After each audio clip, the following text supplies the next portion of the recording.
عليكم ورحمة الله وبركاته. الحمد لله نحمده ونستعينه ونستغفره ونؤمن به ونتوكل عليه ونعوذ بالله من شرور أنفسنا ومن سيئات أعمالنا. من يهده الله فلا مضل له ومن يضلله فلا هادي له.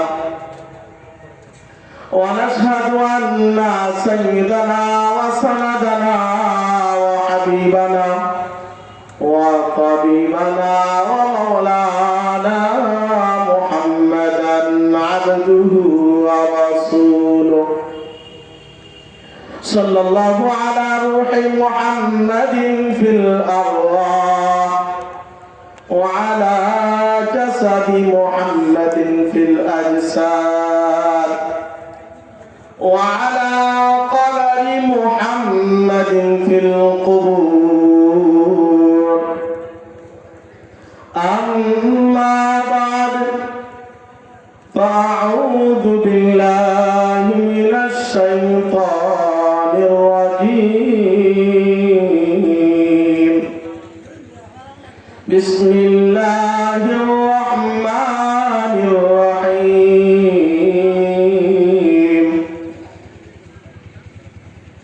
يا بني آدم قد أنزلنا عليكم لباسا يواري سوآتكم وريشا ولباس التقوى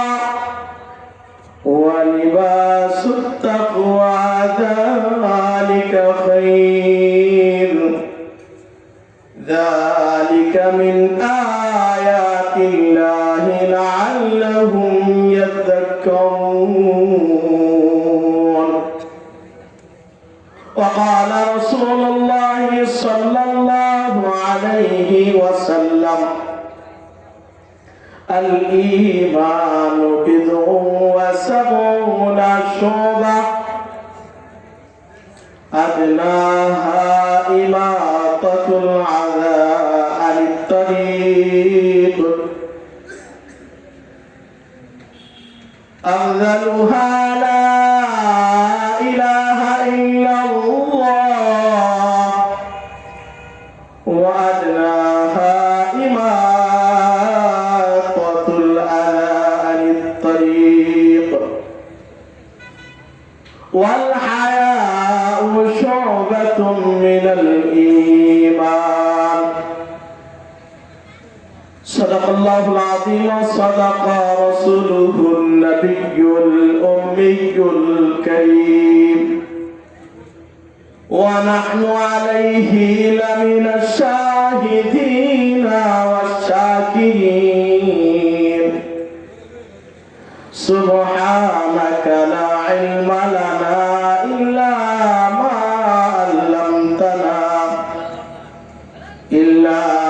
علمتنا إنك أنت العليم الحكيم. وأحسن منك لم تر قط عين وأجمل منك لم تلد النساء. وأحسن منك لم تر قط عيني وأجمل منك لم تلد النساء. خلقت مبرأ من كل عيب كأنك ما خلقت في النساء. इलाही गए के दरियाए गुनाह हम तुम्ही दानी व खुद हस्ती गवाह हम गुनाहे बेआदद बार बस्तम हजारा बार तौबा शिकस्तम हिजाबे मक़सूदम इस्यान मंशूद गुनाहम मुजिबे हिरमान मंशूद। কর্ণপুর সরকার বাড়ি বাইতুল নূর জামে মসজিদের উদ্যোগে ৫১তম বার্ষিক ওয়াজ ও দোয়া মাহফিলের সম্মানিত সদর সভাপতি উস্তাদে মুহতারাম আলহাজ হযরত মাওলানা হাফিজউদ্দিন দামাত বারাকাতুহুল আলিয়া, অত্র মাহফিলে প্রধান অতিথি আলহাজ হযরত মাওলানা আশিক মুস্তাফা দামাউদ্দিল্লাহ, প্রধান বক্তা হযরত মাওলানা মুফতি মিজানুর রহমান কাসিমি দামাত বারাকাতুহুল আলিয়া, হযরত মাওলানা আব্দুল হক হক্কানি, হযরত মাওলানা মুখলিসুর রহমান কফিল সহ দিগার উলামায়ে কেরাম, সম্মুখে বসা মুরব্বী বাবাজিরা, যুবক ভাইরা, পর্দার আড়ালে বসা আমার আওয়ালা সরলা, দ্বীন প্রিয়, ইসলাম প্রিয়, কোরআন প্রিয় আমার মা ও বোনেরা, গুরুত্বপূর্ণ একটি মাসে আজকের এই মাহফিল, যে মাহফিলটা আমি মনে করি রমজানের প্রস্তুতি স্বরূপ একটি মাহফিল, রমজানের জন্য সহায়ক হবে এমন একটি মাহফিল আজকে উপহার সরকার বাড়ি দিয়েছেন। রাসূলুল্লাহ সাল্লাল্লাহু আলাইহি ওয়াসাল্লাম রমজানের 2 মাস আগ থেকে রমজানের জন্য প্রস্তুতি নিতেন। এজন্য একটা দোয়াও আল্লাহ রাসূল করতেন রজব শুরু হয়ে যাওয়ার পর থেকে, আল্লাহুম্মা বারিক লানা ফি রজব ওয়া শাবান ওয়া বাল্লিগনা রমাদান, আল্লাহুম্মা বারিক লানা ফি রজব ওয়া শাবান ওয়া বাল্লিগনা রমাদান। রজব মাস থেকে আল্লাহ রাসূল এই দোয়া করতেন।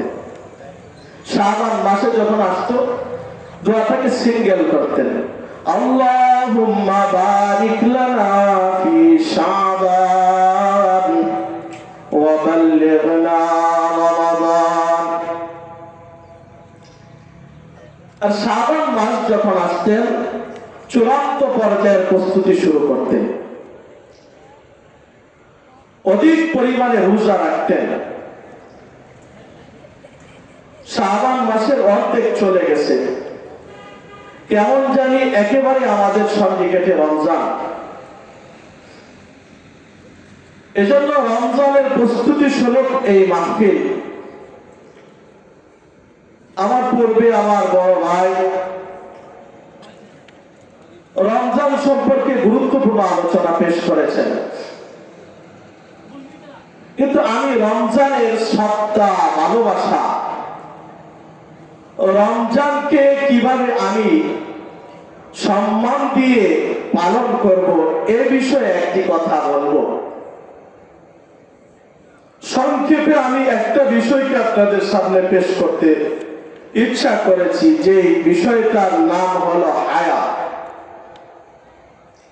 হায়া মানে হলো দ্বিধা, হায়া মানে হলো লজ্জা, হায়া মানে হলো শরম, হায়া মানে হলো বাধা। এই বিষয়টাকে আমি আপনাদের সামনে পেশ করতে চাই রমজানের পূর্ব মুহূর্তে। কেন?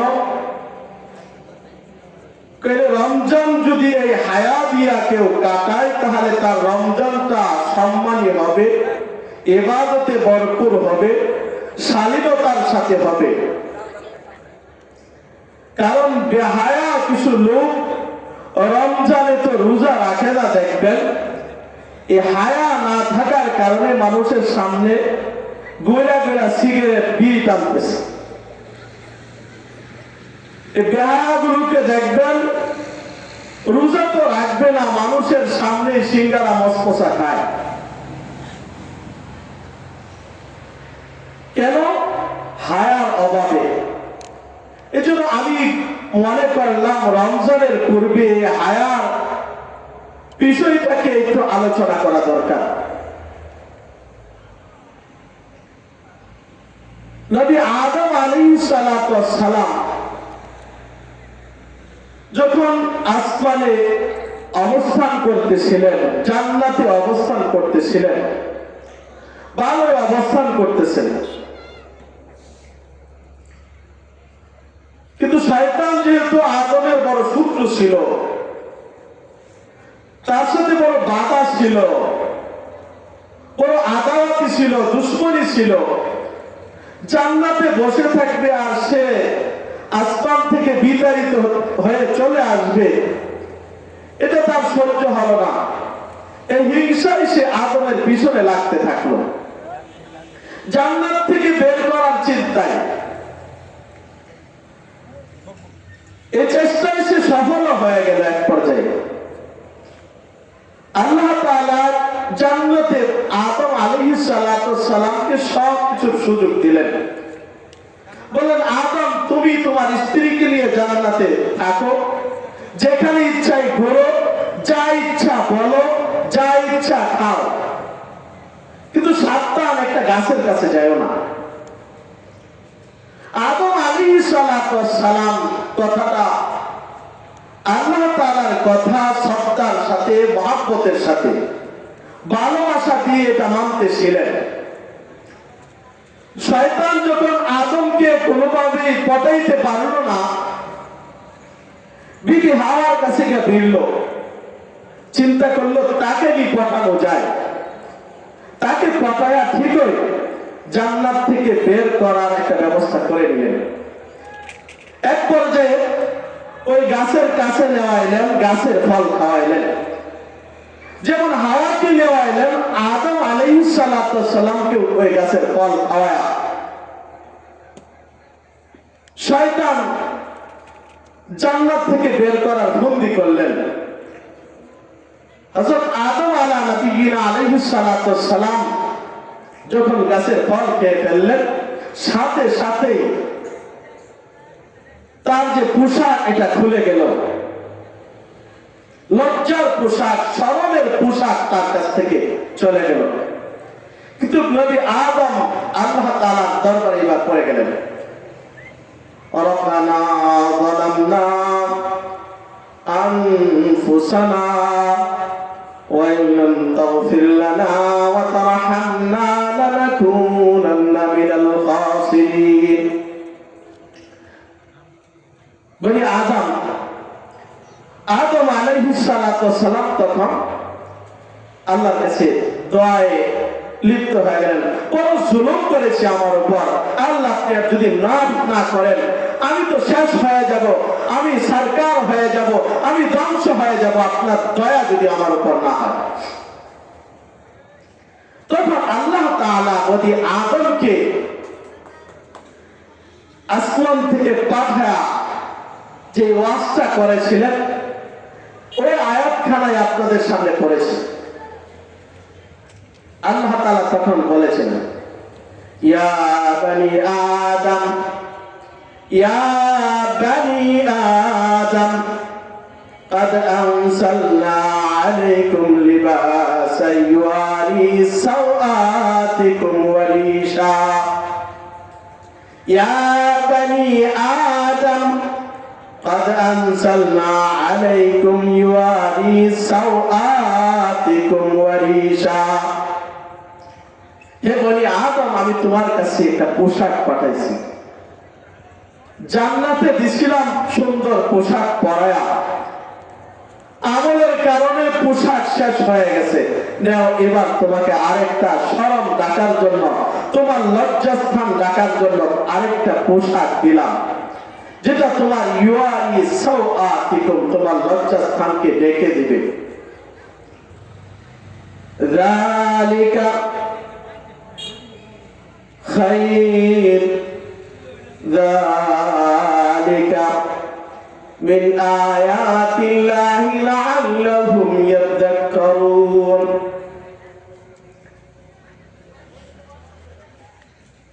আল্লাহ তাআলা বললেন এইটা হলো তাকওয়ার লিবাস, পোশাক। তোমার ভিতরে একটা হায়া, লজ্জা নেও, শরম ভিতরে ঢুকাও, তাহলে তুমি দুনিয়াতে চলতে পারবা। এটাই তোমার জন্য কল্যাণ। এটা যদি না রাখতে পারো, দুনিয়ায় থাকা তোমার কঠিন হয়ে যাবে।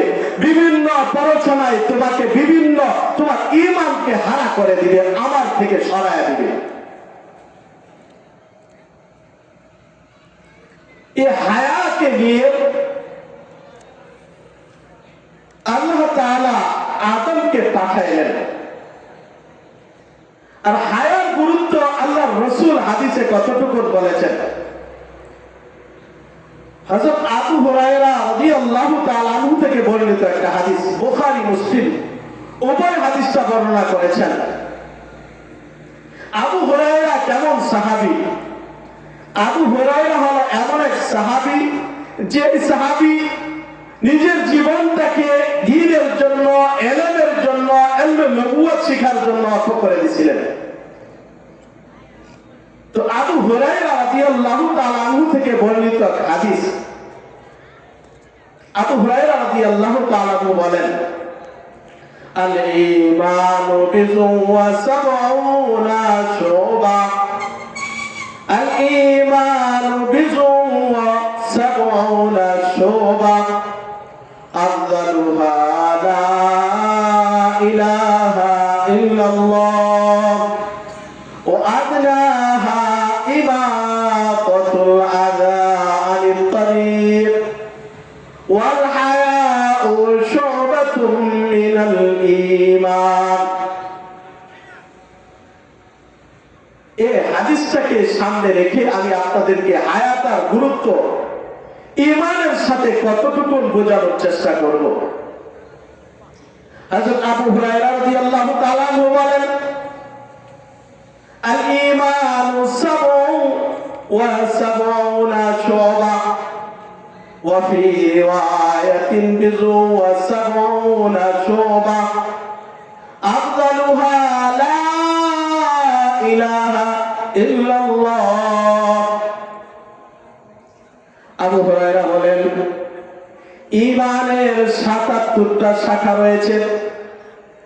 এক এক করে গুনতে গুনতে ৭০, ৭১, ৭২, ৭৩ করে ৭৭টি শাখা। ঈমানের শাখাগুলোর মধ্যে সবচেয়ে ঊর্ধ্বের শাখা, সবচেয়ে উন্নত শাখা, সবচেয়ে উঁচা শাখা হলো লা ইলাহা ইল্লাল্লাহ, আল্লাহ ছাড়া কোনো মাবুদ নাই। আসমান আল্লাহর একা সৃষ্টি, জমিন আল্লাহ এককভাবে সৃষ্টি করেছেন। আমাকে, আপনাকে, গোটা পৃথিবীকে আল্লাহ তাআলা একা বানিয়েছেন। লা ইলাহা ইল্লাল্লাহ, আল্লাহ ছাড়া কোনো মাবুদ নাই। প্রথম একবারে ঊর্ধ্বের ঈমান হলো আল্লাহ ছাড়া কোনো মাবুদ নাই এ কথা স্বীকার করা। একেবারে ঈমানটা থাকবে না, নিম্ন ঈমানের বর্ণনা করেন হযরত আবু হুরায়রা, ও আদনাহা ইমাতাতুল আযা আনিত তারিক, আর সবচেয়ে নিচা, সবচেয়ে নিম্ন ঈমানের শাখাটা হলো রাস্তার মধ্যে একটা কষ্টদায়ক জিনিস পড়ে আছে, রাস্তায় একটা ইট পড়ে আছে, রাস্তায় একটা পাথর পড়ে আছে, রাস্তার মধ্যে একটা কাঁটা পড়ে আছে, রাস্তার উপর একটা বাঁশ, রাস্তার উপর একটা ডাল। এই যে ডালটা কেটে দেওয়া, এই যে বাঁশটা কেটে দেওয়া, রাস্তা থেকে ইটটা সরিয়ে দেওয়া, পাথরটা সরিয়ে দেওয়া হলো ঈমানের একেবারে নিম্ন শ্রেণী। এতটুকু যদি কারো ভিতরে না থাকে, তার ভিতরে ঈমান নাই। ঈমানের সবচেয়ে নিম্ন পর্যায়ের ঈমানটা হলো যার ভিতরে মানুষ যখন কষ্ট পাবে, রাস্তার মধ্যে একটা ইট পড়ে আছে, গাড়িটা স্লিপ খাবে, রাস্তার মধ্যে একটু কাদা পড়ে আছে, মানুষ পড়ে যাবে। কলার একটা ছোকলা পড়ে আছে, মানুষ পড়ে যাবে। এই যে কলার ছোকলাটা, এই যে বাঁশের, এই যে একটা ইটের কণা, এটা রাস্তা থেকে সরায় দেওয়া হলো ইমানের সর্বনিম্ন পর্যায়ের একটা ইমান। কিন্তু আমি আপনাদের সামনে যে বিষয়টাকে পেশ করতে চাই, আল্লাহ নবী বলেন ইমানের সর্বোচ্চ ইমান তো হলো লা ইলাহা ইল্লাল্লাহ, আর সর্বনিম্ন তো হলো রাস্তা থেকে কষ্টদায়ক জিনিসটা সরায় দেওয়া। কিন্তু ইমানদার শোনো, আল হায়াউ শুবাতুম মিনাল ঈমান, ইমানের সবচেয়ে উঁচা একটা শাখা হলো হায়া, লজ্জা। আল্লাহ রাসূল আরেকটা হাদিসে বলেন, ওই রাস্তা থেকে জিনিস সরায় দেওয়া এটা ইমানের একটা অঙ্গ। একজনকে সালাম দেওয়া ইমানের অঙ্গ, আত্মীয়র সাথে সম্পর্ক রাখা ইমানের অঙ্গ, সুবহানাল্লাহ বলা ইমানের অঙ্গ, 5 ওয়াক্ত নামাজ পড়া ইমানের অঙ্গ, রোজা রাখা ইমানের অঙ্গ, হজ করা ইমানের অঙ্গ, হজ করা ইমানের একটা শাখা, সত্য কথা বলা ইমানের একটা শাখা। এভাবে গুনতে গুনতে গুনতে গুনতে ৭৭টা শাখা আছে। কিন্তু এই ৭৭ শাখার মধ্যে আল্লাহ তাআলা ইমানের জয়েন, ইমানের জোড়া বানান নাই।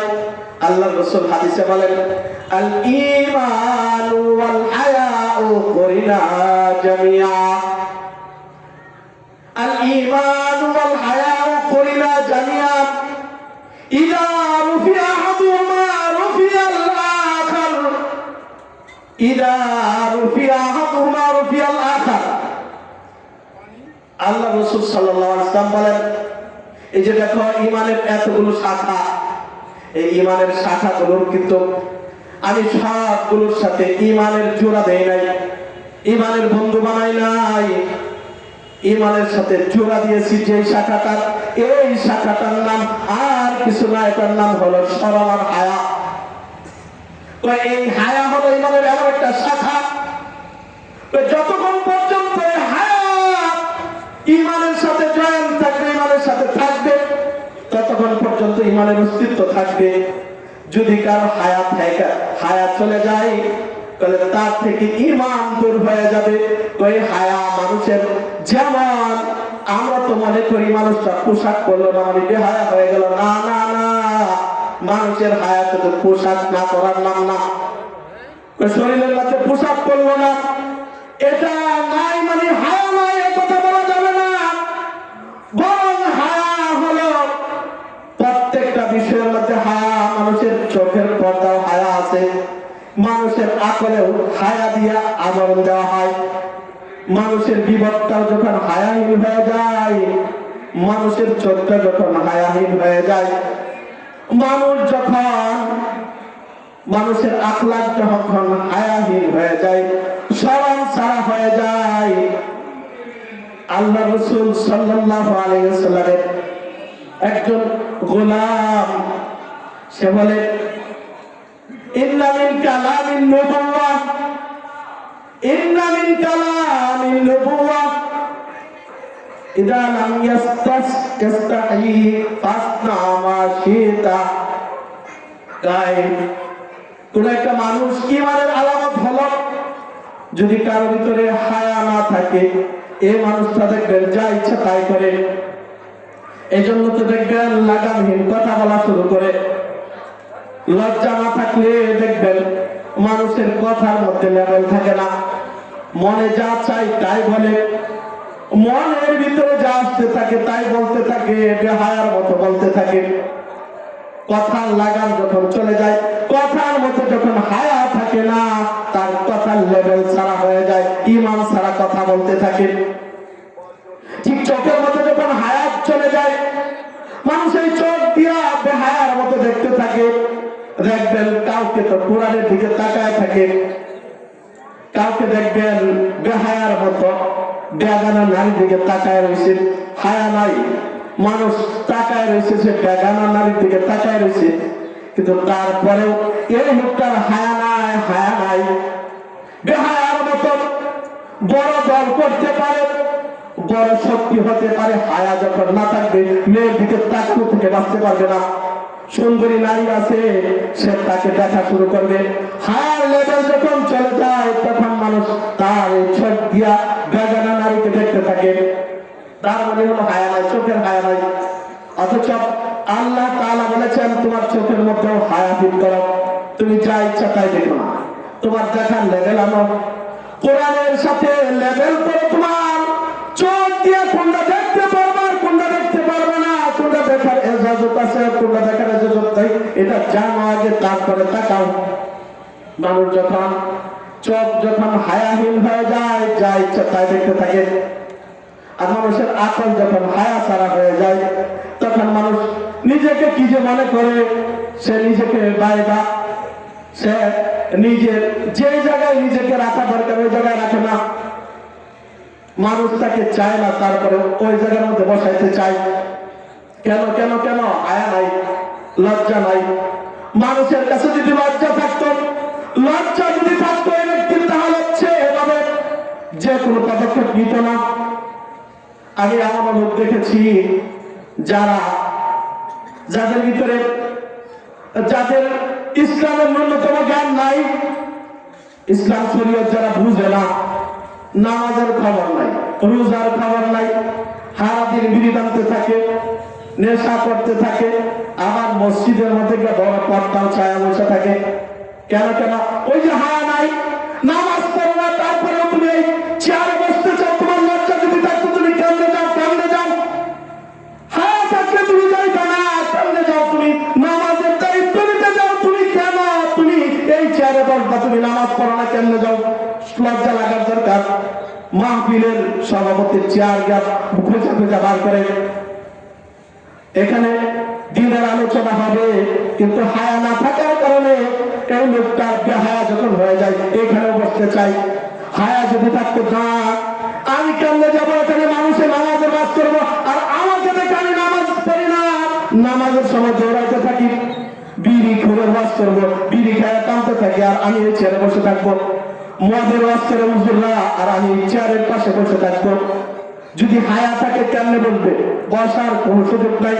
কিন্তু না না, তার হায়াহীন হয়ে যাওয়ার কারণে, লেভেল না থাকার কারণে, আকল থেকে আল্লাহ তাআলা তার হায়া দূর করার কারণে দেখবেন এই ব্যক্তিটা এই পদক্ষেপগুলো নিতে কোনো দ্বিধা করে না। এই জন্য হায়া হলো ঈমানের বড় একটা গুরুত্বপূর্ণ বিষয়। কোন মানুষের যখন হায়া থাকে, এই ব্যক্তিটা যা ইচ্ছা তাই করতে পারবে না। হায়ার স্তর অনুযায়ী মানুষ আমল করে। কোন উলামায়ে কেরামকে দেখবেন তার হায়া এতটুকু, এত বড় পর্যায়ের হায়া, তাকে যদি বলেন টুপিটা খুলতে, সে খুলতে পারবে না। কেন? হায়া লাগে, লজ্জা লাগে। টুপি ছাড়া আমি বাজারে যাবো, আমার লজ্জা লাগে। কাউকে কোন আলেমকে যদি বলেন একটু গেঞ্জিটা পরে বাজার থেকে ঘুরে আসেন, বাজার করে আসেন, দেখবেন না না না, তাকে পারবেন না। মানুষ বলবে যান, আপনি বাজারে যান, এই গেঞ্জি পরে সে বাজারে যেতে পারবে না। কেন?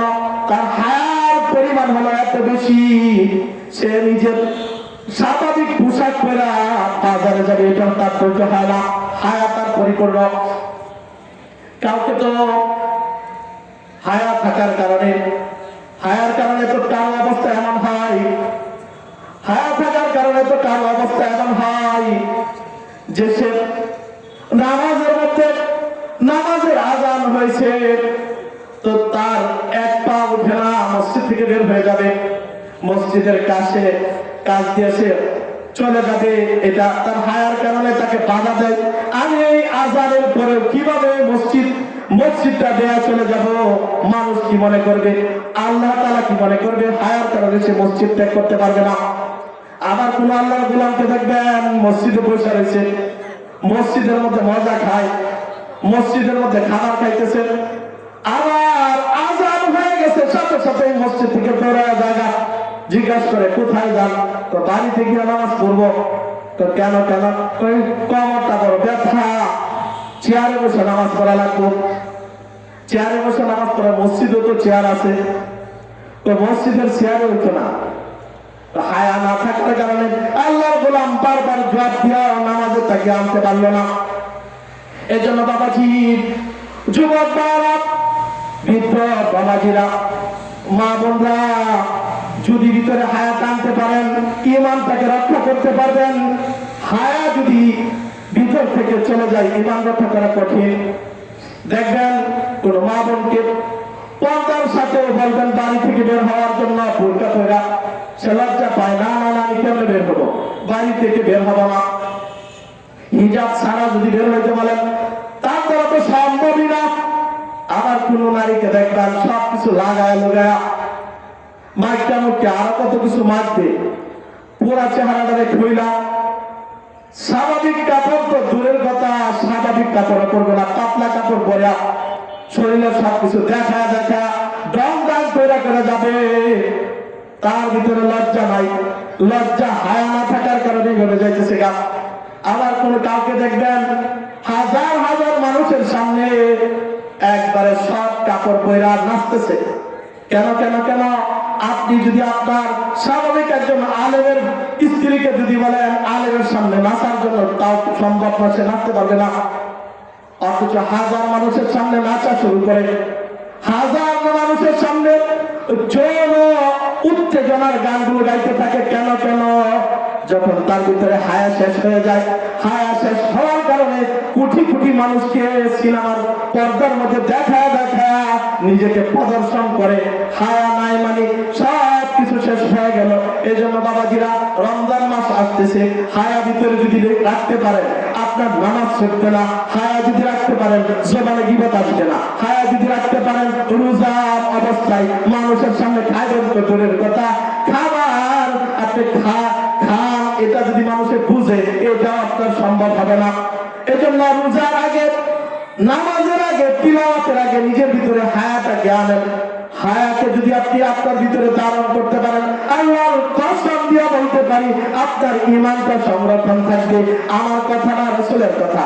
আল হায়া ওয়াল ঈমান কুলনা জামিআ ইদা রুফিয়া আহাদুহুমা রুফিয়াল আখার। তাই কোন ব্যক্তির ঈমান আর হায়ার সাথে সম্পর্ক হলো এমন যে যদি তার হায়া থাকে, ঈমান থাকবে, লা ইলাহা ইল্লাল্লাহ থাকবে, ঈমানের শাখা নামাজ থাকবে, ঈমানের শাখা রোজা থাকবে, ঈমানের শাখা যাকাত থাকবে, ঈমানের শাখা হজ থাকবে, ঈমানের শাখা তিলাওয়াত থাকবে, সবগুলো থাকবে। কিন্তু যখন হায়া চলে যাবে, ঈমানও তার চলে যাবে। এজন্য দরখাস্ত রাখবো, হায়াটাকে ধারণ করে ঈমানকে সংরক্ষণ করবো। আল্লাহ তাআলা আমাদেরকে হায়ার মতো দৌলতকে আমাদের ভিতরে ধারণ করে আল্লাহ তাআলা আমাদের ঈমানকে সংরক্ষণ করার তৌফিক দান করুন। ওয়া আখিরু দাওয়ানা আলহামদুলিল্লাহি রাব্বিল আলামিন।